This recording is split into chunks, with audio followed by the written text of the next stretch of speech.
বিএনপির চেয়ারপারসনের উপদেষ্টা চট্টগ্রাম উত্তর জেলা বিএনপির আহ্বায়ক সাবেক সংসদ সদস্য গোলাম আকবর খন্দকারে হই ছাত্র জনতার বিপ্লবের মাধ্যমে যে বিজয় অর্জিত যেন কেউ নস্বাত করি নফারে ছাত্র জনতার বিপ্লবের মাধ্যমে যে বিজয় অর্জন হয়েছে আমাদেরকে মনে রাখতে হবে এই বিজয় যেন কেউ নস্বাত করতে না পারে।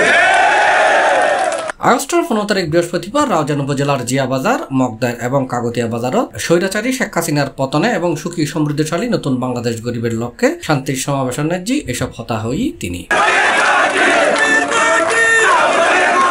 এই সভাত বিশেষ অতিথি আছেন বিএনপির নেতা এম এ হালিম, অধ্যাপক মোহাম্মদ জসিম চৌধুরী, আনোয়ার হোসেন, শামসুল হক বাবু, হাসান মোহাম্মদ জসিম, আবু আহমেদ, সাবেক ইউপি চেয়ারম্যান সিরাজউদ্দৌলা, এমদাদ হোসেন, শরাফতুল্লাহ বাবুল, আবু তাহের। এছাড়াও অন্যান্যর মাঝে উপস্থিত আছেন জানে আলম, নুরুল হুদা, হাজি আব্দুল মান্নান, নুরুল আফসার বাবুল, আইয়ুব খান জনি, আনোয়ার হোসেন, মোহাম্মদ কুকন সহ আরো বোধকিয়।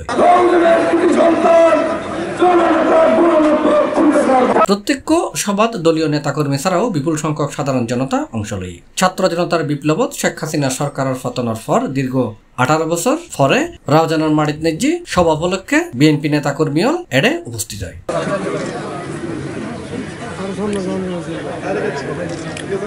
শেখ হাসিনার পতন পরবর্তী রাউজানের মাটিত নেজি প্রত্যেক সভা বিএনপি নেতাকর্মীর হাতে ঈদ উৎসবে পরিণত হয়।